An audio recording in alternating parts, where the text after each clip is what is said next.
Assalamualaikum, semangat pagi para mahasiswa yang budiman. Kali ini saya akan membahas tentang salah satu penerapan dari derivatif, khususnya derivatif tingkat tinggi yang dikenal dengan istilah maksimum minimum problems atau permasalahan maksimum dan minimum.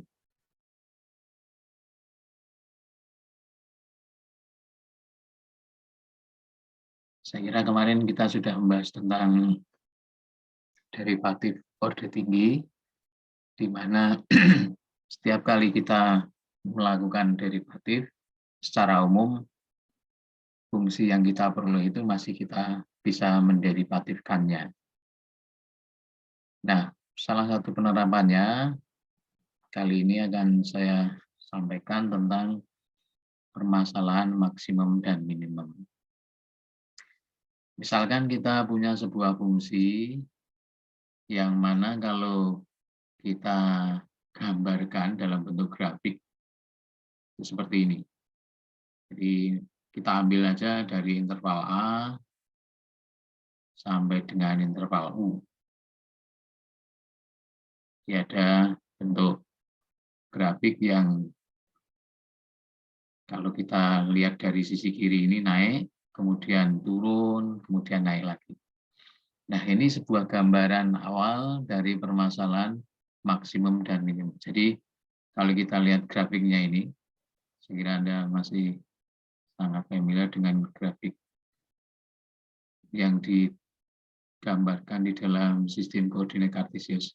Jadi fungsi itu naik seperti ini, kemudian untuk wilayah ini turun. Nah, tapi pada titik ini ada sebuah titik stasioner atau dia hanya membelok saja. Kemudian setelah turun ini naik lagi. Nah, pada titik R ini akan terjadi maksimum. Kemudian pada titik T ini akan terjadi minimum. Ini kalau secara grafis bentuknya seperti ini. Tapi kadang-kadang kita akan kesulitan kalau secara manual seperti ini, tepatnya bagaimana gitu ya. Karena harus menentukan titik-titik ini, di mana terjadi maksimum, di mana terjadi minimum. Kemudian wilayahnya dari interval mana ke mana itu naik.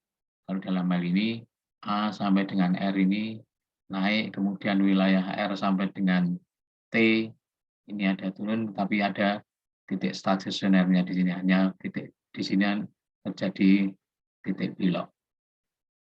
Kemudian dari T ke U itu terjadi naik, dan di sini ada titik minimum. Ini kalau secara grafis. Nah, sekarang kalau kita ingin menganalisisnya secara numeris, maka kita harus mengikuti konsep ini, bahwa jika sebuah fungsi fx itu kontinu pada interval ini, yang dalam hal ini kita ambil A sampai dengan U ini ya, dan dapat didiferensialkan pada interval itu, hasil diferensial itu ada pada titik di mana A tidak ikut dan U tidak ikut di sini. Kalau di sini A dan B ya. Kemudian nilai-nilainya kalau kita masukkan itu lebih besar dari 0 atau positif. Nilai derivatif tingkat satunya positif. Untuk interval A sampai dengan B itu. Jadi kita harus mencari interval-intervalnya, atau batasnya ini sering disebut sebagai titik kritis. Di A, B ini sering disebut sebagai titik kritis. Kemudian juga S, T, U. Nah, kalau terjadi demikian, atau dalam hal ini derivatif tingkat satunya positif, maka fungsi itu naik. Sehingga pada saat A sampai dengan R ini, nilai derivatifnya positif. Kemudian T sampai dengan IU ini juga nilai derivatifnya adalah positif. Nah, ini gambaran cara analisis numerisnya seperti itu. Jadi tanpa kita harus menggambar, kita bisa mengidentifikasi di mana itu fungsi naik, di mana itu fungsi turun. Nah, sedangkan bagaimana kalau fungsi itu turun? Kalau ini hampir sama, cuma bedanya ini. Saat derivatif tingkat satunya itu negatif harganya, maka fungsi akan turun.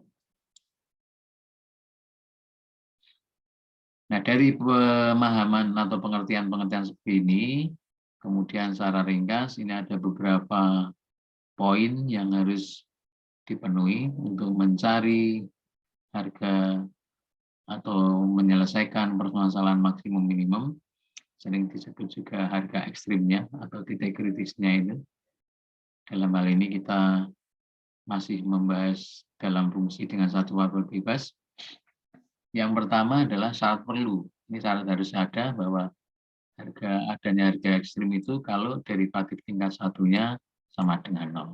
Karena ini dari sini akan kita peroleh titik-titik kritisnya. Jadi dari f aksen sama dengan nol itu akan diperoleh titik kritis. Kemudian untuk mengetahui bahwa titik-titik kritis itu merupakan titik maksimum atau minimum, maka kita harus menemukan ini syarat cukupnya, yaitu bahwa derivatif tingkat 2-nya tidak boleh sama dengan nol. Kalau sama dengan nol berarti kita harus melanjutkan lagi mencari derivatif tingkat 3. Kalau derivatif tingkat 3-nya sama dengan nol, maka akan diperoleh titik belok. Nah, kita kembali ke sini. Untuk syarat cukup ini, setelah kita mengetahui bahwa derivatif tingkat 2-nya tidak sama dengan nol, kita cari pada titik kritis itu. Jadi X di sini adalah titik kritis. Kalau harganya kurang dari nol, maka terjadi maksimum. Ya, negatif gitu ya. Terjadi maksimum. Sedangkan lawannya, yaitu kalau positif atau nilai derivatif tingkat 2-nya lebih besar dari nol, maka terjadi minimum. Nah, ini jangan terbalik ya. Ini ada tanda positif, ada tanda negatif, lebih besar, lebih kecil. Untuk mengidentifikasi bahwa titik kritis yang kita punya ini terjadi maksimum atau minimum. Saya kira ini dulu pengantar tentang max min problems. Nanti kita lihat contohnya. Semangat belajar, sukses buat Anda.